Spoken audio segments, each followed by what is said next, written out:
अस्सलामुअलैकुम, आप देख रहे हैं समा। मैं हूं फराज अहमद और मैं हूं सिद्रा मीर। बुलेटिन में सबसे पहले बात करेंगे कातिल डोर की, जिसकी फरोख्त को हुकूमत के तमाम तर इंतजामात भी ना रोक सके। आज फिर पतंगबाजी के शौक ने लाहौर के 3 साला बच्चे की जान ले ली। खिजर मुर्तज़ा वालिदैन का इकलौता बेटा था जो वालिद के साथ मोटरसाइकिल पर घर जा रहा था कि बादामी बाग में धाती डोर गर्दन पर फिर गई। इसी पर मजीद बात करेंगे। समा के नुमाइंदे रियाज अहमद हमारे साथ मौजूद हैं। रियाज, बताइएगा, इसी तरह का एक और वाक़या, कई इससे पहले वाक़यात हो चुके हैं, कोई सुनवाई नहीं, दोबारा से वही सिलसिला शुरू हो जाता है, धाती डोर और पतंगबाजी का सिलसिला।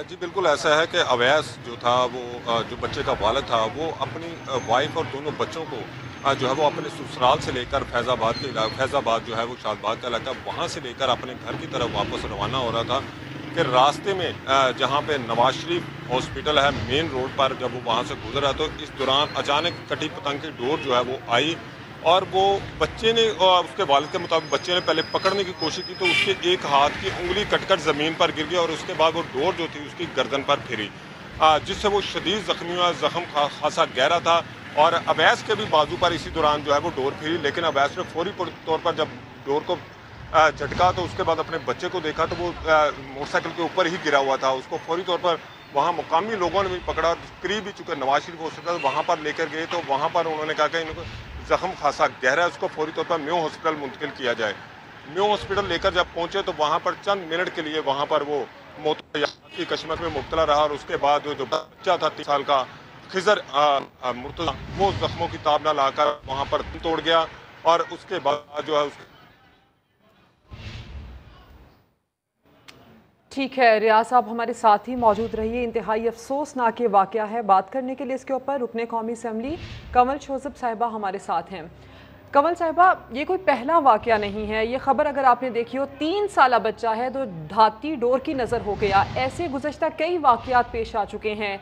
इंतज़ामिया ऐसे वाक़यात की रोकथाम में क्यों कामयाब नहीं हो पा रही? कितनी जानें ऐसे ही जाती रहेंगी?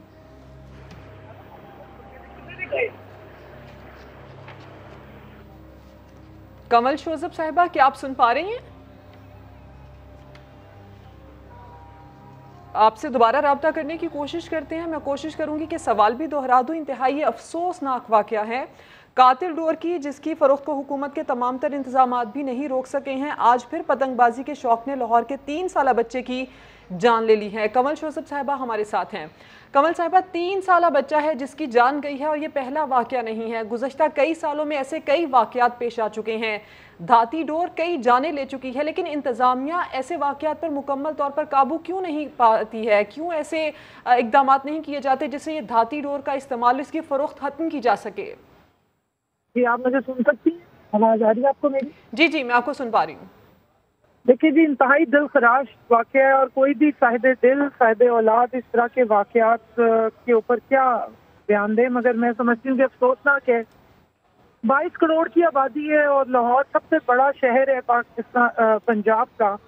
इंतज़ामिया तो अपनी तरफ से पूरी कोशिश भी कर रही है, पाबंदी भी आई है, लेकिन जो ये चोरी की आदत है और जो इस तरह का काम करने की कि धात की जो डोर है उस पर पाबंदी है और कई जाने ये इसमें गई हैं और बहुत ज़्यादा नुकसान होता है, फिर भी कहीं ना कहीं से कोई ना कोई अपना शौक पूरा करने के लिए और इस तरह की जगहों से ले लेते हैं। मेरा ख्याल है इस पर अब एक जामे पॉलिसी हुकूमत सामने लाएगी और मैं खुद इस पे आवाज उठाऊंगी नेशनल असेंबली में। लेकिन कंवल शोज़ब साहिबा, इक़दामात तो एक अलग चीज होती है। जब किसी चीज के बारे में क्रैकडाउन होता है तो इसका मतलब ये होता है कि जगह जगह छापे मारकर इसकी खरीदो फरोख्त को रोका जाता है।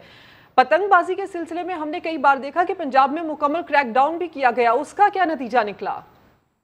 देखिए, जब क्रैकडाउन होता है तो उसके नतीजे में कुछ अरसे के लिए तो ये चीजें रुक जाती हैं और उसके बाद फिर लोग जो है वो इलीगल जराए से चीजें उठाते हैं और इस तरह के काम करते हैं। मैं समझती हूँ कि अब इस पे एक बहुत सख्त सजा का कानून नाफिज करने की जरूरत है कि जो लोग भी इस कारोबार में शामिल हो या बेच रहे हो और जो ये कर रहे हो, जो इस तरह धाती डोर से पतंग उड़ाते हुए पाए जाए, उनके ऊपर ऐसी दफात लगाई जाए जो कत्ल के इक्विवेलेंट हो। ये इतनी कीमती जान जो बच्चे की गई है, इनके लिए जिंदगी भर का एक सान्या और वो जान वापस नहीं आ सकती।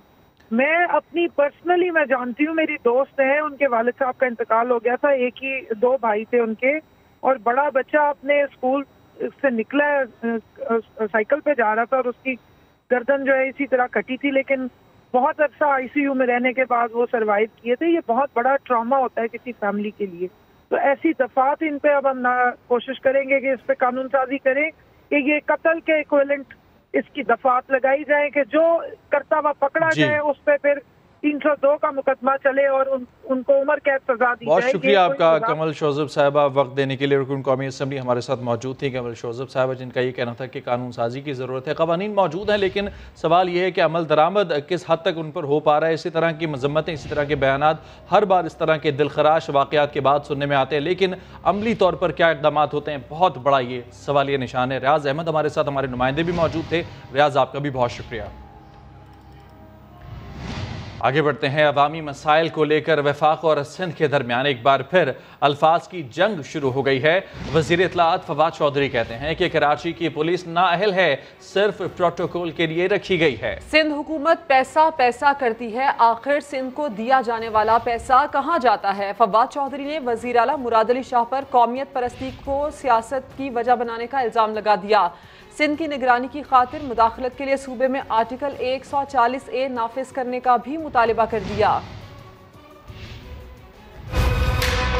वज़ीर आला सिंध बदकिस्मती से अब एक कॉम्प्रेस सियासत कर रहे हैं। कायम अली शाह हों चाहे वो मुराद अली शाह हों, एक रबड़ स्टैंप के तौर के ऊपर उसको वज़ीर आला हाउस में बिठा दिया जाता है, पीछे से उसकी तारीफ वो जरदारी फैमिली के पास रख दी जाती है। वज़ीर आला को कठपुतली के तौर के ऊपर इस्तेमाल करते हैं। सारी डिसीजन मेकिंग उन लोगों के पास है जो कि सिंध असम्बली में नहीं, बिलावल हाउस में बैठते हैं। सिंध में आर्टिकल 140A को इम्प्लीमेंट होना चाहिए। सुप्रीम कोर्ट को चाहिए आर्टिकल 140A को इन्फोर्स किया जाए। जो पैसा इस वक्त आप मुराद अली शाह एंड कंपनी को देते हैं, वो कराची और बदीन और घोटकी और लाड़काना में लगने के बजाय वो दुबई, लंदन, पेरिस में जाके लग जाएगा। यहाँ की हालत तो ये है कि 1990 से कराची जैसा शहर जो है वो अपनी पुलिस नहीं बना सका। हर साल रेंजर्स को पैसे देते हैं, वफाक को आप मिन्नत तरला करते हैं कि रेंजर्स को आप यहीं पे रहने दें। कराची में पुलिस की ये अहलियत भी नहीं है कि वो एक बुनियादी अमन व अमान भी कायम रख सके। जिस किसी का दिल होता है वो कराची में गाड़ी को रोकता है, स्टॉल दिखाता है, कहता है ये चीज़ें दे दें। यूँ लग रहा है कि सिंध गवर्नमेंट ने अपनी तमाम तर जो जिम्मेदारियां हैं प्रोटोकॉल एंजॉय करने तक रखी हुई हैं। तो वज़ीर इत्तलाआत सिंध भी वफाकी वज़ीर इत्तलाआत को जवाब देने मैदान में आ गए। नासिर हुसैन शाह बोले, फवाद चौधरी पंजाब का वज़ीर आला बनना चाहते हैं, वो आसिफ जरदारी के खिलाफ बात पक्की करके अपनी नौकरी पक्की कर रहे हैं। नासिर हुसैन शाह का कहना था कि मुराद अली शाह एक इंतहाई कामयाब और ताकतवर वज़ीर आला हैं। फवाद चौधरी सिंध की निगरानी के ख्वाब देखना बंद कर दें। वज़ीर आला सिंध की सलाहियतों से वफाक न सिर्फ परेशान है बल्कि खौफजदा भी है, इसलिए वो साजिशें कर रहा है। हमें सब मालूम है फवाद चौधरी NFC के तहत दिए गए फंड्स का हिसाब लेने का हक नहीं रखते। ये सिंध असम्बली को हक है कि सिंध हुकूमत से पाई पाई का हिसाब ले, और यह हिसाब सिंध हुकूमत असम्बली में देती है। विफाक ने सिंध पुलिस की नाअहली का मामला खौमखा नहीं उठाया। आपको बताएं, कराची में खातून समेत 3 अफराद को मौत के घाट उतार दिया गया। लूट मार और डकैती की वारदातें बढ़ती जा रही हैं। कटी पहाड़ी के करीब मज़ाहमत के दौरान एक शख्स को गोली मारी गई। सुरजानी टाउन में नामालूम अफराद की फायरिंग से एक शख्स जान से गया। पुलिस का हाल ये है कि कायदाबाद के करीब एक कंपनी के 4 अफराद को लुटेरे समझकर पकड़ लिया। वो मुलाजिमीन की तनख्वाह लेने ATM आए थे। हकीकत पता चलने पर चारों की जान बख्शी हुई। दूसरी जानिब रेंजर्स ने जैकबाबाद और कश्मोर में कार्रवाई करते हुए नॉन कस्टम पेड अशिया पकड़ ली। कराची में कत्ल की जाने वाली 22 साला खातून ने माँ बाप के घर से भागकर शादी की थी। पुलिस ने सास को गिरफ्तार कर लिया, मगर खातून का शौहर और ससुर अब तक हाथ ना आ सके। शाहनवाज कादरी की रिपोर्ट देखिए। मोहब्बत की शादी का दर्दनाक अंजाम। लांडी की रिहायशी 22 बरस की खातून को तशद्दुद के बाद फायरिंग करके कत्ल कर दिया गया। मकतूला ने 4 साल पहले पसंद की शादी की थी। 22 साला बिस्मा को ये मालूम नहीं था कि जिस शख्स की खातिर वो अपने माँ बाप को छोड़ रही है वही उसकी जान का दुश्मन बन जाएगा। मकतूला की पड़ोसी कहती हैं मियाँ बीवी में रोज झगड़ा होता था। फायर की आवाज सुनकर समझे शायद पटाखा फटा है। लड़ाई झगड़ा तो रोज होता था भाई, रोज होता था। यहाँ तक कि हम तो ढूंढ रहे थे कि हमें मकान मिल जाए, हम चले जाएं। बहुत मार खाती थी, बहुत मार खाती थी। निकलने देते थे, उसको मारते थे रोजाना, रोज नहीं बानी रोजाना मारते थे उसको, मारम पीटी करते थे। वो बेचारी बर्दाश्त करके रहती थी। आज उसने कत्ल कर दिया इस लड़के ने इसका। SHO लांडी अहमद नियाजी का कहना है कि मकतूला को गला दबाकर कत्ल करने के बाद सीने में गोली मारी गई। इनका अक्सर झगड़ा रहता था घर में 6-7 दिन से। फिर 11:15 बजे एक फायर की आवाज़ आई, लड़के बाहर बैठे थे। ये दोनों बाप बेटा निकल गए और उन्होंने बोला कि यार ये मार के इसको ऐसे दफना देंगे। वारदात के बाद मुल्जमान तो फरार हो गए। पुलिस ने मकतूला की सास को गिरफ्तार करके मुल्जमान की तलाश शुरू कर दी है। कैमरामैन फैसल अगाई के साथ शाहनवाज अली कादरी, समा, कराची।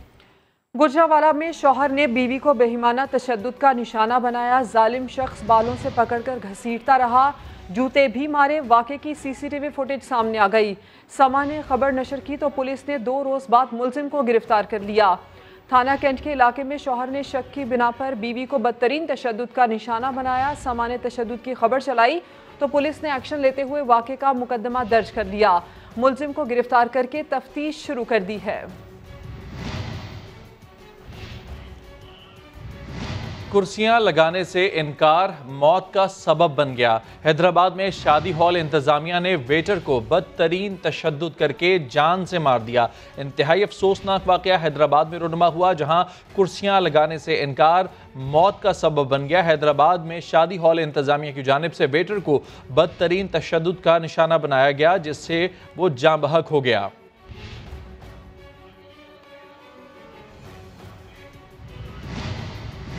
आगे बढ़ते हैं। पंजाब में बारिशों का नया स्पेल शुरू हो गया। मुख्तलिफ शहरों में बादल गरज बरस रहे हैं। फैसलाबाद और बूरेवाला में हादसात के दौरान 2 अफराद की जान भी चली गई। महकमा मौसमियात ने खबरदार किया है कि इस मरतबा मामूल से ज़्यादा बारिशें होंगी। मानसून का आगाज जून के आखिर में होगा।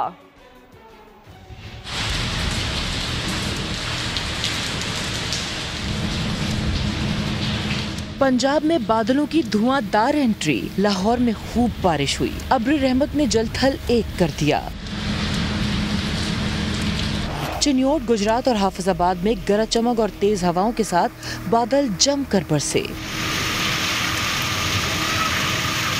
कामू की मियावाली और शकरगढ़ में तेज हवाओं के साथ तूफानी बारिश हुई। GT रोड समेत गली मोहल्ला ज़ेरे आब आने का खदशा पैदा हो गया। फैसलाबाद में आंधी आई, फैक्ट्री की दीवार गिर गई, 2 बाइक सवार जांबाक हो गए। बूरेवाला में गर्दो गुबार का तूफान आया, शहर और सैकड़ों देहात में बिजली मुअत्तल हो गई। उधर आजाद कश्मीर के पहाड़ों पर जमी बर्फ तेजी से पिघलने लगी है। दरियाओं के बहाव में गैर मामूली इजाफा हो गया है। वादी नीलम में दरिया किनारे वाक़े रेस्ट हाउस खाली करने की हिदायत कर दी गई है। मुल्क में मानसून बारिशों का आगाज जून के आखिरी हफ्ते में होगा। महकमा मौसमियात ने एडवाइजरी जारी कर दी। पंजाब और मुल्क के बालाई इलाकों में मामूल से ज़ायद बारिशों की तवक्को है। रावलपिंडी और इस्लामाबाद में रात गए तूफानी बारिश से एक खानदान पर कयामत टूट पड़ी। तरनोल में दीवार गिरने से 3 कमसिन भाई जान से गए, वालिद भी जख्मी हो गया। तफसीलात इस रिपोर्ट में देखिए। हफ्ते और इतवार की दरमियानी शब होने वाली बारिश और आंधी से कई मकामात पर दरख्त और साइन बोर्ड उखड़ गए। तरनौल के इलाका ढोक अब्बासिया में एक घर उजड़ गया। कच्चे मकान की दीवार गिरने से 3 भाई, 10 साला काशिफ, 8 बरस का साकिब और 6 साला सुहेल जाँ बहक। बच्चों का वालिद एजाज भी जख्मी। जाँ बहक बच्चों की नमाज जनाजा अदा करके मकामी कब्रिस्तान में तदफीन कर दी गई। रात को जो आंधी आई थी, दीवार गिरी थी, दीवार के नीचे ये सारे सो रहे थे और दीवार इनके ऊपर गिरी थी। तीनों बेटों की डेथ होगी, साथ में उनकी बेटी भी जख्मी है। बारिश के दौरान आयस्को के 100 से ज्यादा फीडर स्ट्रिप होने से मुतादिद इलाकों में बिजली की सप्लाई भी मुअत्तल हुई। आयस्को हुकाम के मुताबिक बेशतर इलाकों की बिजली बहाल कर दी गई है। कोरोना का खतरा भी अभी टला नहीं है। कातिल वबा मजीद जिंदगियां निकल गई। मुल्क भर में 1239 नए केसेस सामने आए। इस्लामाबाद में मुस्बत केसेस की शरह 1% पर आ गई। मर्ज के फैलाव में सिंध सबसे आगे है। रिपोर्ट करेंगी अरहम खान। शहरे बेमिसाल का अज़्म और हौसला भी कमाल। इस्लामाबाद कोरोना की तीसरी और खतरनाक तरीन लहर को पछाड़ने में कामयाब। गुज़िश्ता 24 घंटे के दौरान सिर्फ 34 केसेस रिपोर्ट। वबा के फैलाव की शरह 1% तक गिर गई। इस्लामाबादियों ने वैक्सीन मुखालिफ प्रोपेगेंडे को भी मात दे दी। वैक्सीन लगवाने वालों की तादाद 5 लाख से जायद हो गई। इंतजामिया ने शहरियों से SOPs पर अमल जारी रखने और वैक्सीनेशन मुहिम में साथ देते रहने की अपील कर दी। मुल्क के दीगर हिस्सों में वबा फैलने की शरह मजमूई तौर पर 3.4%। 24 घंटे के दौरान 36,368 टेस्ट किए गए। 1,239 मुस्बत निकले। सिंध में सबसे ज्यादा 583, जबकि दूसरे नंबर पर KP में 308 केसेस रिपोर्ट। 56 मरीज जान की बाजी हार गए। सबसे ज्यादा 22 हलाकतें पंजाब में, सिंध में 16, KP में 13, बलूचिस्तान और इस्लामाबाद में 2-2, आजाद कश्मीर में 1 मरीज जाँ भग। अमवात की मजमूई तादाद 21,689 हो गई है। मुल्क में कोरोना के फाल केसेस की तादाद 42,290 है। अरहम खान, समा, इस्लामाबाद। वज़ीर आज़म के मुआविन खुसूसी शहबाज गिल कहते हैं एस्टेब्लिशमेंट वाले हमारे भी हैं और अपोजिशन के भी राबते सबसे होने चाहिए। हमें तो खुशी है अगर अपोजिशन वाले उनसे राबते में हैं। शहबाज गिल ये खबर भी दे गए कि ख्वाजा आसिफ रात को एस्टेब्लिशमेंट को मैसेज भी करते हैं। हम में से हैं, हम उनमें से हैं। राब के भी हैं, मेरे भी हैं, सबके होते हैं और होने चाहिए। हमारे मुल्क का हिस्सा है, इसमें कौन सी बात है। हम भी होंगे। मैं तो सारी ज़िंदगी से हूँ राब्ते में। मेरे तो जितने रिश्तेदार, दोस्त, मैं तो इस्टेब्लिशमेंट को समझता हूँ हमारा हिस्सा है। इसी तरह मैं अपने नून के भी बहुत सारे दोस्तों को जानता हूँ जब बाकायदगी से चाय पीते हैं।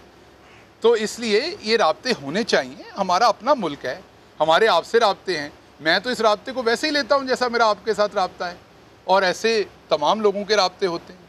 तो इसमें कौन सी ऐसी बुरी मज़ाइका की बात है।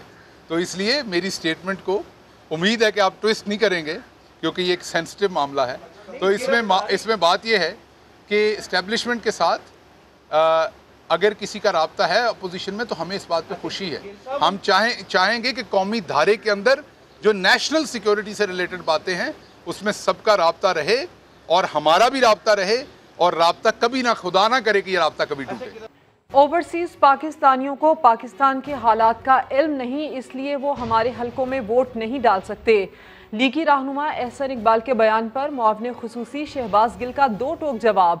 कहा, लंदन में बैठे नवाज शरीफ को आप लीडर और इसहाक डार को सेनेटर बना सकते हैं, तो फिर तारकीन वतन को वोट का हक क्यों नहीं दिया जा सकता। शहबाज गिल और एहसन इकबाल की लफ्जी गोलाबारी आपको दिखा देते हैं।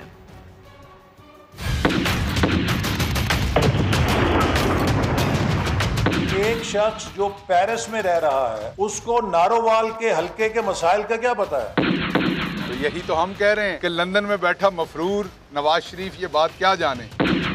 उसको लाला मूसा के मसाइल का क्या पता है। कि एहसन इकबाल उर्फ रस्तू साहब ये तुहाडे पुत्र नूं अदराक सी अमरीका बैठे जदों उन्होंने बुला के नारोवाल दा इलेक्शन लड़वा दिता सी। उसको जैकबाबाद के मसाइल का क्या पता है। नवाज शरीफ को वहां बिठा के हमारा लीडर बनाते हैं पाकिस्तान का, तो उसको पता होता है। उसको कलात के मसाइल का क्या पता है। इसहाक डार जब फ्राडिया है सबसे बड़ा दुनिया का, उसको लंदन में बैठे आप सेनेटर बना सकते हैं। तो एक शख्स जो बैरून मुल्क बैठा है वो हमारे हलकों में वोट नहीं दे सकता। हमें पता है कि ओवरसीज पाकिस्तानियों में 95% से ज्यादा वोट इमरान खान का है, क्योंकि वहाँ जो रिकॉर्ड है जमीनों का वो इलेक्ट्रॉनिक है सारा। तो पटवारियों की कमी है उन मुल्कों में। आप सियासत करें लेकिन इस तरह की हरकतें मत करें।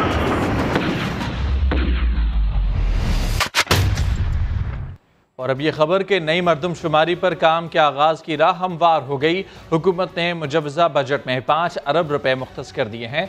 आइंदा आम इंतखाबात भी नई मरदमशुमारी की बुनियाद पर ही होंगे। 5 अरब रुपए बल्दियाती इंतखाबात के लिए भी रखे गए हैं। शकील अहमद रिपोर्ट करेंगे। मुल्क में हर 10 साल बाद नई मरदमशुमारी लाजिम, लेकिन इस मरतबा ये अहम आईनी तकाजा कबल अज वक्त ही पूरा करने का फैसला। मजमूई अखराजात का तखमीना 23 अरब रुपए 5 अरब नए माली साल के मुजवजा बजट में मुख्तस भी कर दिए गए। नई मरदमशुमारी का इब्तदाई काम अक्टूबर या नवंबर में शुरू होगा। नई मरदमशुमारी का अमल 1.5 साल में मुकम्मल होने का इम्कान है। मरदमशुमारी के नताइज साल 2023 में जारी किए जाएंगे। मुश्तरका मफादात कौंसिल के फैसले की रोशनी में मुल्क में नई हल्का बंदियाँ और आइंदा आम इंतखाबात भी नई मरदमशुमारी की बुनियाद पर होंगे। मुल्क में हर 10 साल बाद नई मरदमशुमारी कराना आईनी तकाजा है, लेकिन साल 2017 की मरदमशुमारी 19 साल की तवील ताखीर के बाद हुई, जिसके नताइज पीपल्स पार्टी और MQM समेत बाज़ सियासी जमातों और मुख्तलिफ हलकों के तहफ़्फ़ुज़ात की वजह से मुतनाज़े हो गए। इसी वजह से नताइज के इजरा की मंजूरी मुश्तरका मफादात कौंसिल ने तकरीबन 4 साल की ताखीर से अप्रैल 2021 में दी थी। साबिक वज़ीर आज़म शाहिद खाकान अब्बासी ने विफाकी बजट को ATM बजट करार दे दिया। न्यूज़ कॉन्फ्रेंस में बोले कि नंबरों की हेरा फेरी से हुकूमत मुल्की आवाम को नहीं बल्कि अपने आप को धोखा दे रही है। वज़ीर ख़जाना शौकत तरीन 2 माह कबल TV पर कह चुके हैं कि ये हुकूमत मुल्की मईशत की तबाही फेरने की जिम्मेदार है। नौकरी मिलने के बाद मलबा पिछली हुकूमतों पर डाल रहे हैं। अगले साल शौकत तरीन वज़ीर ख़जाना नहीं होंगे। शाहिद खाकान अब्बासी ने ये गारंटी भी दे दी। ये दोस्तों यारों का बजट है, ये ATM बजट है। हम जो टैक्स दे रहे हैं उस पर टैक्स नहीं लगाएंगे। 383 अरब के नए टैक्सेस हैं, जिसमें से 265 इनडायरेक्ट टैक्सेशन से हासिल किए जाएंगे। बोझ गरीब आवाम बर्दाश्त करेंगे। गरीब के साथ हमने पॉलिटिक्स नहीं करनी। मुल्क का पहला वजीर खजाना है जो कहता है कि हमें इनडायरेक्ट टैक्सेशन करनी चाहिए, डायरेक्ट टैक्सेशन नहीं करनी चाहिए। पूरा बजट इस बुनियाद पे बनाया है। नंबरों की हेरा फेरी से आप मुल्क के अवाम को धोखा नहीं दे रहे, आप अपने आप को धोखा दे रहे हैं। ग्रोथ तो होगी, तो आप घबराएं नहीं इस पे। झूठ बोलने में कोई शर्म नहीं और फर्क कोई नहीं पड़ता, क्योंकि अगली दफा कोई और वजीर खजाना होगा। चौथा है पांचवा आ जाएगा। अगले साल मैं आपको गारंटी करता हूँ नया वजीर खजाना होगा। यही वजीर खजाना 2 महीने पहले टेलीविजन पर कह चुके हैं कि इस हुकूमत ने मुल्क की मईशत की तबाही फेर दी। ये पहली और आखिरी सच्ची बात उन्होंने की। जब नौकरी मिल गई फिर कहते पिछली हुकूमतें कर गई। कौन से शौकत तरीन साहब पे यकीन करें। खान साहब कहते ना घबराना नहीं आपने कीमतों को कम करने का कोई निजाम बनाया है? इसका जवाब वो सवाल है। अब पहले आदमी है जिन्होंने मिफ्ता कहा और मुफ्ता नहीं कहा। चेयरमैन पीपल्स पार्टी बिलावल भुट्टो ने बजट में 425 अरब से जायद टैक्स लगाने को जुल्म करार दे दिया। चेयरमैन पीपल्स पार्टी ने कहा है कि हुकूमत ने कोई ऐसी चीज़ नहीं छोड़ी जिस पर टैक्स ना लगाया हो। फ़ोन कॉल, SMS और इंटरनेट पर टैक्स लगाकर अगले दिन वापस लेना हुकूमत की बौखलाहट का सबूत है। हुकूमत भारी टैक्सों के तूफान पर अवामी रद्द-ए-अमल से डरी हुई है। बिलावल भुट्टो का कहना था कि वो इमरान खान के अवाम दुश्मन माशी इक़दामात को बेनकाब करते रहेंगे। जितनी महंगाई होनी थी हो चुकी, अब ये नीचे आएगी। वजीर मुमलिकत फारूक हबीब कहते हैं अपोजिशन एहतजाज करती रह जाएगी और बजट पास हो जाएगा। अपोजिशन को दिलचस्पी होती तो वो बजट तकरीर को सुनती और अपनी तजावीज़ देती। फारूक हबीब ने बिलावल भुट्टो और शहबाज शरीफ को सियासत का रॉन्ग नंबर करार दे दिया। मरियम नवाज की खामोशी की वजह भी बता दी। बोले अपोजिशन की हुकूमत आएगी मगर जेल में। शहबाज शरीफ और बिलावल खुद रॉन्ग नंबर है, बहरूपिये हैं और फ्राडिये हैं और ये कहते हैं हम बजट की मुखालफत करेंगे। इनको कैसे पता चला ये फिगर फज है? इन्होंने तो बजट तकरीर की एक लफ्ज नहीं सुना। स्टील, फर्टिलाइजर, पेपर, ये तमाम वो बड़े सेक्टर्स हैं जिनके अंदर ग्रोथ नजर आ रही है। अगर ग्रोथ किसी को नजर नहीं आ रही तो वो ऑपोजिशन को नजर नहीं आ रही। ग्रोथ किसी को नजर नहीं आ रही तो वो बिलावल और शहबाज को नजर नहीं आ रही। उनकी जो करप्शन की ग्रोथ है वो रुक गई, मनी लॉन्ड्रिंग की ग्रोथ जो है वो रुक गई है कि आपकी परेशानी में मजीद इजाफा हो। इन्होंने डे 1 से ये काम पकड़ा हुआ है, तो ये बजट भी पास होगा, ये यूं ही एहतजाज करते रहेंगे। इन्होंने डिप्टी स्पीकर के ऊपर क्या अदम एतमाद लेकर आनी है। ऑपोजिशन तो खुद एक दूसरे के ऊपर अदम एतमाद लेकर आई है। उनकी हुकूमत जो है वो मुझे लगता है जेल में आने वाली। मरियम नवाज गायब है क्योंकि चचा ने पाँव पकड़ लिए हैं, वो कहते हैं, और उन्होंने मजामत करनी है। तो अभी तक फैसला नहीं हुआ कि किसने क्या करना है। महंगाई ने अब जितना ऊपर जाना था वो जा चुकी है, अब उसका नीचे आने का वक्त है। पाकिस्तान पीपल्स पार्टी के सेनेटर सलीम मांडवी वाला कहते हैं कि हुकूमत का हालिया बजट भी कॉपी पेस्ट है। टैक्स कलेक्शन का हदफ भी 3 साल से पूरा नहीं हुआ। पेट्रोल पर इसी हफ्ते या अगले हफ्ते तक 20 रुपए लीटर इजाफा होने जा रहा है। ये नए बजट के बाद अवाम को पहला टीका होगा।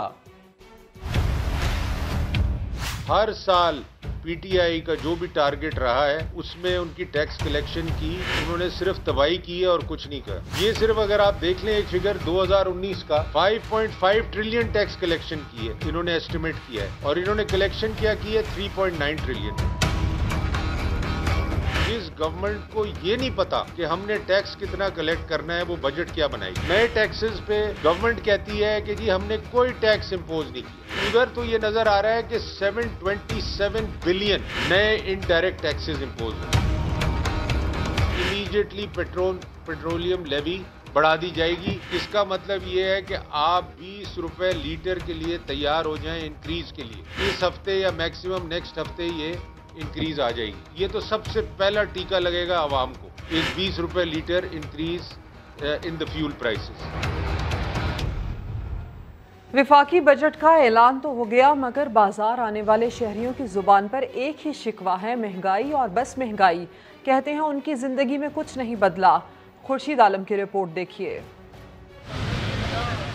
बजट आ गया मगर सार्फिन का वही पुराना शिकवा कि रिलीफ तो नहीं आया। बाजार में हर शख्स परेशान है। सबका यही कहना है कि कुछ भी तो नहीं बदला, महंगाई बरकरार है, सब कुछ पहले की तरह जूं का तूं है।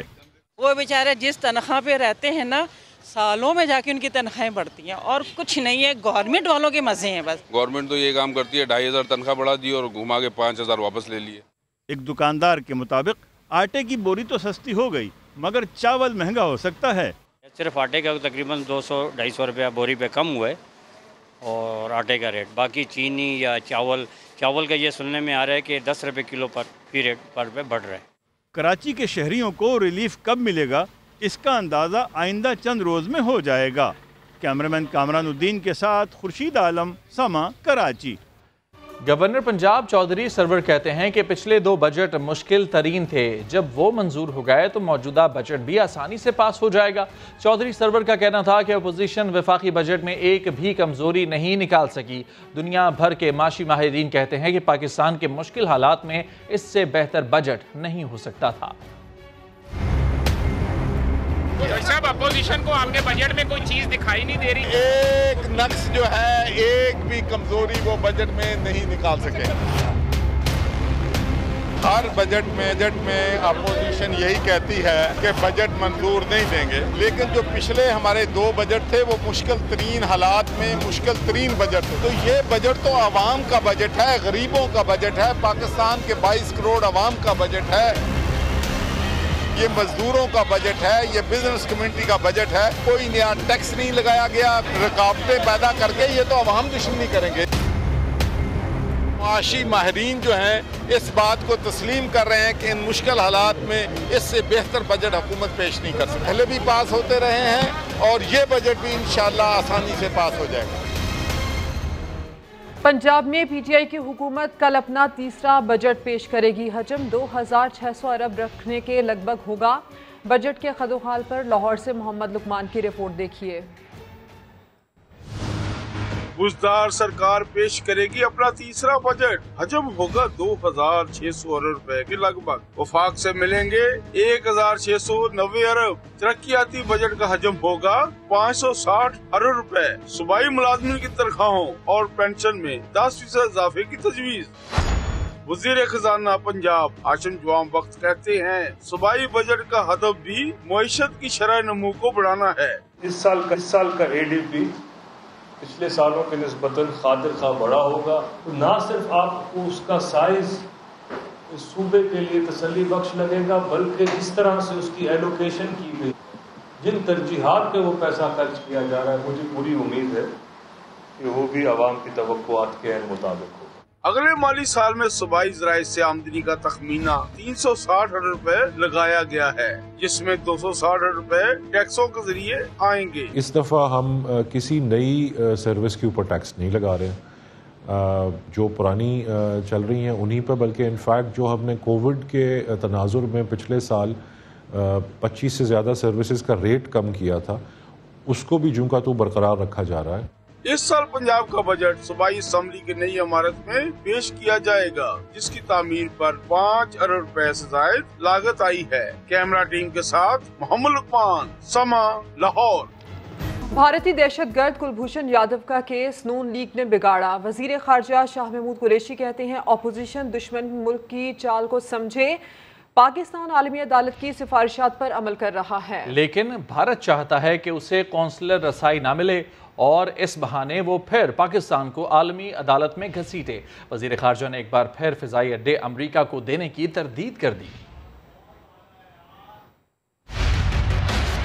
कुलभूषण यादव का केस बिगाड़ने वाले मुस्लिम लीग नून है। वो इंटरनेशनल कोर्ट ऑफ जस्टिस के जो अहकामात थे उन पर अमल दरामद करने के लिए हमने इक़दाम उठाए हैं। हिंदुस्तान चाह रहा है कि उसे काउंसलर रसाई न दी जाए और हम इस बहाने की आड़ में दोबारा पाकिस्तान को इंटरनेशनल कोर्ट ऑफ जस्टिस में घसीटें। मुझे उम्मीद है कि हमारी ऑपोजिशन के मेंबरान नासमझी का सबूत नहीं देंगे।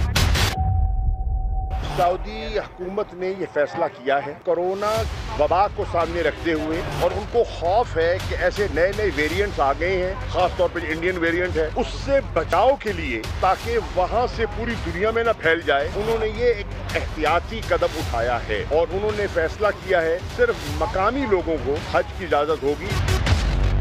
कोई हवाई और कोई अड्डा देने का इरादा नहीं है। ऑपोजिशन को बता चुके हैं, वो जानते हैं, वो दिल लगी कर रहे हैं। इस्लामाबाद हाई कोर्ट ने ऑफिशियल सीक्रेट एक्ट के तहत गिरफ्तार वजारत खारजा के अफसर की जमानत मुस्तरद कर दी है। मुलजिम सैयद कल्ब अब्बास पर हसास मालूमात लीक करने का इल्ज़ाम है। अदालत आलिया के चीफ जस्टिस अतहर मिनुल्लाह ने मुलजिम की दरख्वास्त जमानत पर तहरीरी फैसला जारी किया। फैसले में कहा गया है कि वजारत खारजा के अफसर कल्ब अब्बास पर गैर मुल्की डिप्लोमेट और एजेंट से मुलाकात करके हसास मालूमात लीक करने का इल्ज़ाम है। मुलजिम को जमानत पर रिहा किया गया तो वो फरार हो सकता है। प्रोसिक्यूशन के मुताबिक मुलजिम का मजिस्ट्रेट के सामने एतराफ़ी बयान भी रिकॉर्ड हो चुका है। मुलजिम के खिलाफ ट्रायल शुरू होने वाला है। तवक्को है ट्रायल जल्द मुकम्मल हो। मुलजिम के खिलाफ FIA काउंटर टेररिज्म विंग ने 15 फरवरी को FIR दर्ज की थी। सूबों के दरमियान पानी पर जंग। पंजाब के वजीर आबपाशी ने मामला मुश्तरका मफादात काउंसिल में ले जाने का इशारा दे दिया। मोहसिन लगारी कहते हैं सिंध मुज़ाकरात से भाग रहा है। पीपल्स पार्टी की लीडरशिप पे इस चीज़ पे हैरानी होती है। क्या उन्होंने ये फैसला कर लिया है कि हम पंजाब में बिल्कुल इंटरेस्टेड नहीं हैं? इस साल हमारे पानी के निज़ाम के अंदर पानी कम आया पहले से, और इसकी वजह से पंजाब और सिंध के दरमियान स्ट्रेन हो गए हमारे रिलेशनशिप। फैसला किया गया पानी की जो फ्लो है अहम मकामात पे उसको मॉनिटर किया जाएगा। पंजाब ने और वफाक ने अपनी टीमों का तयन कर दिया। सिंध गवर्नमेंट ने इस पे अपनी टीम देने से माजरत की। शिकायत भी आपकी, उदय भी आप, और जब उसको इन्वेस्टिगेट करना है तो तामुन भी आप नहीं करते। मिनिस्टर वाटर रिसोर्सेज की तरफ से टीम गई, गुड्डू वालों ने उनको भगा दिया, आने ही नहीं दिया। पंजाब के अंदर 8% पानी के लॉसेज हैं 2600 मील के हमारे निज़ाम के अंदर, तो सिंध के 600 मील के निज़ाम के अंदर 39% लॉसेज कैसे हो सकते हैं? काउंसिल ऑफ कॉमन इंटरेस्ट जी है ही इसीलिए बना हुआ, सूबों के दरमियान पानी के उससे मुतासर होता है तो इस इशू को रेज कर सकता है। और कराची से आपको खबर दें, जहां पानी चोर माफिया के खिलाफ घेरा तंग कर दिया गया है। नेटवर्क में कौन कौन मुलविस है, सिक्योरिटी इदारे ने माफिया के खिलाफ दर्ज मुकदमात का डाटा हासिल कर लिया है। माफिया रेडार पर आ चुका है। पानी चोर माफिया के खिलाफ घेरा तंग किया जा रहा है। सिक्योरिटी इदारे ने माफिया के खिलाफ दर्ज मुकदमात का डाटा हासिल कर लिया है। FIR में इल्ज़ाम लगाया गया है कि शकील मेहर नामी शख्स है जो कि पानी चोर माफिया का सरगना है। मजीद बात करेंगे, समा के नुमाइंदे मोहम्मद अली हफीज हमारे साथ मौजूद हैं। अली हफीज बताएगा, पानी चोर माफिया बच नहीं पाएंगे अब?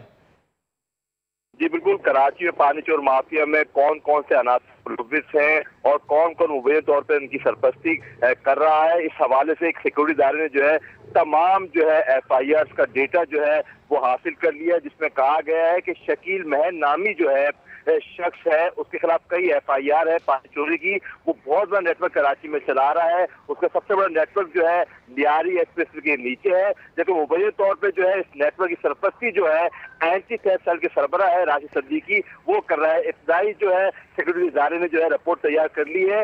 याद रहे कि DG रेंजर्स ने रेंजर्स के आला DG MD वाटर बोर्ड ने DG रेंजर्स के अलावा रेंजर्स के आला हुकाम से मुलाकात की थी, जिसमें कहा गया था कि पानी चोर माफिया जो है उसके खिलाफ कार्रवाई के लिए दरखास्त की गई थी, जिसके बाद ये एक्शन शुरू किया गया है।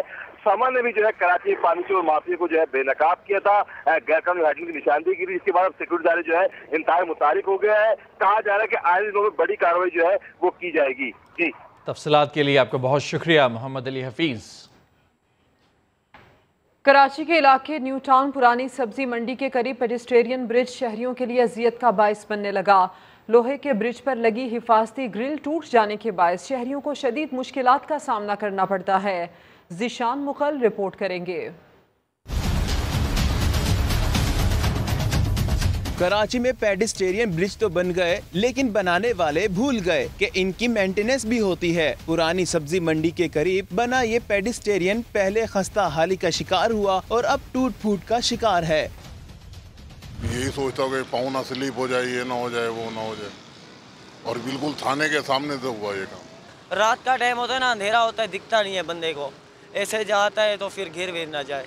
इंतजामिया की लापरवाही की सजा कराची वाले भुगत रहे हैं। ब्रिज से गुजरने वाले शहरी हुकूमती नाहली की दुहाइयां देते नजर आते हैं। ऐसा लग रहा था कि जैसे मौत के मुंह से उतर रहे हैं ना, तो क्या करें, जवान है तो वो भी बेचारे एक टाइम को तो डरेंगे, पर ये हमारे लिए तो बहुत मुश्किल है ना। हम लोगों के जिसकी नज़र कमज़ोर है उनके लिए तो बहुत अजाब है ये जगह, और इतना खौफनाक है कि हम लोग देखते कि हमारा पाँव सही जमा है या नहीं जमा सीढ़ी पर।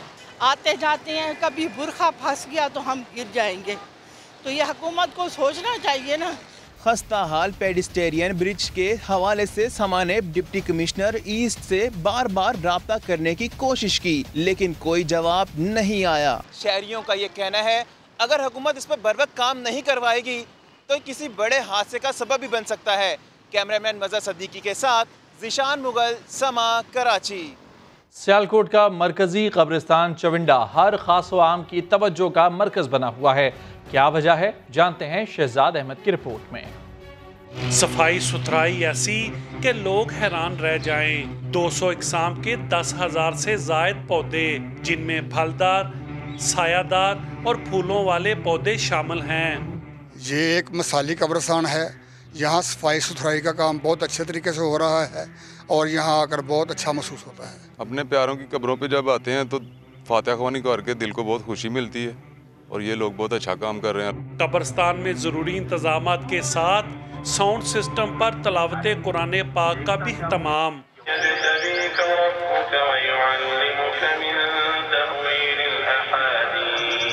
कब्रिस्तान के तरफ 99 पिलर्स हैं जिन पर अल्लाह ताला के नाम दर्ज हैं। कब्रिस्तान का इंतजाम अल्लाह का मकीन अपनी मदद आपके तहत संभालते हैं। ये कब्रिस्तान एक जंगलनुमा कब्रिस्तान था। यहाँ पर हर किस्म का जराइम हुआ करता था। यहाँ पर फातिहा खानी के लिए आने के लिए लोग डरते थे।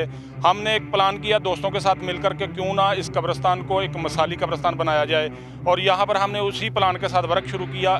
मरकजी कब्रिस्तान चविंडा में 1965 की जंग के शुहदा की कब्रें भी मौजूद हैं। पौधों के असूल के लिए कब्रिस्तान के अंदर ही नर्सरी कायम की गई है, जिससे सालाना 5,000 से ज़ायद पौधे उगाए जाते हैं और फिर इन्हें कब्रिस्तान में लगाया जाता है। कैमरामैन आजिक के साथ शहजाद अहमद, समा, सियालकोट। और अब आपको ये बताएं कि बरे सगीर में मौसीकी का तज़किरा मेहदी हसन के जिक्र के बगैर नामुकम्मल है। देखते हैं मोहम्मद कुर्बान की ये रिपोर्ट। दुनियाए मौसीकी के बेताज बादशाह मेहदी हसन। मेहदी हसन ने 1952 में रेडियो पाकिस्तान से बाकायदा गुलकारी का आगाज किया और फिर गायकी का ये सिलसिला 1999 तक जारी रहा। राजस्थान की सहराई जमीन पर जन्म लेने वाली इस आवाज ने 25,000 से जायद फिल्मी और गैर फिल्मी गीत गाए। मेहदी हसन को मुल्की और आलमी सतह पर बेशुमार एजाजात से भी नवाजा गया। गजल गायकी का ये शहनशाह 13 जून 2012 को जहाने फानी से कूच कर गया। मोहम्मद कुर्बान, समा, लाहौर।